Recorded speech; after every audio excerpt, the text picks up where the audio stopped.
पिछले एक वीडियो में हम लोग जयशंकर प्रसाद के नाटक स्कंदगुप्त की अभिनीयता यानी रंगमंची अभिनीयता की चर्चा कर रहे थे। तो यह भी हम लोगों ने चर्चा की कि प्रसाद के नाटकों को ध्रुवस्वामिनी को यदि छोड़ दिया जाए तो प्रसाद के नाटकों में रंगमंचीयता या रंगमंचीय संभावनाएं लगभग नगण्य मान ली गई हैं। तो इस क्रम में आगे बढ़ते हैं। यह निसंदेह है कि प्रसाद के नाटकों में साहित्यिकता का स्तर बहुत ऊंचा है, लेकिन उनके संवाद नाटकीय हैं। उन्होंने नाट्यशास्त्र और प्राचीन भारतीय रंगमंच की परंपराओं को ध्यान में रखते हुए अपने नाटक लिखे हैं, जिनमें आधुनिक दृष्टि से रंगमंचीय संभावनाएं नगण्य हैं, ऐसा माना जाता है। लेकिन ऐसा विरोधाभास क्यों? ऐसा विरोधाभास होने की कुछ वजहें भी तो होंगी। तो नाटक और रंगमंच से संबंधित प्रसाद के नाटकों में प्रसाद के विचारों में इस प्रश्न का उत्तर छिपा है।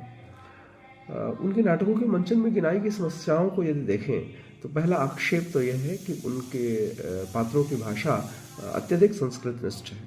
दूसरा यह कि संवाद बहुत लंबे लंबे हैं, जिन्हें याद करने में पात्रों को दिक्कत होगी और दर्शकों को भी एक रसता का आभास होगा। तीसरा यह कि इसमें ऐसे ऐसे दृश्य रखे गए हैं जिनका रंगमंच पर दिखाया जाना लगभग असंभव है, यथा नदी पर बने बांध का टूटना और तेजी से बहती नदी में असहाय फंसे सैनिक या युद्ध के दृश्य। चौथा यह कि नाटकों का कलेवर बहुत बड़ा है।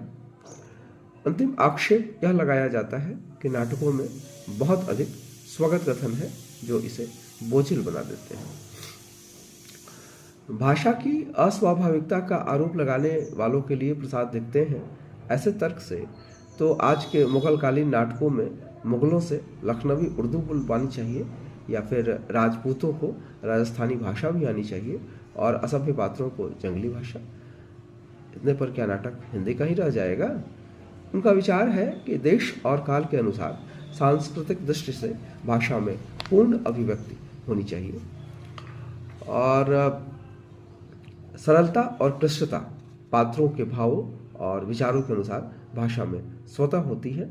अतः सायास अलग अलग बोलियों या भाषाओं का प्रयोग करना ठीक नहीं। प्रसाद अपने नाटकों को लोकधर्मी नहीं नाट्यधर्मी मानते हैं। वे कहते हैं कि अतीत और वर्तमान को देखकर भविष्य का निर्माण होता है, इसलिए हमें साहित्य में कोई एकांगी लक्ष्य नहीं रखना चाहिए। ये प्रसाद के तर्क हैं।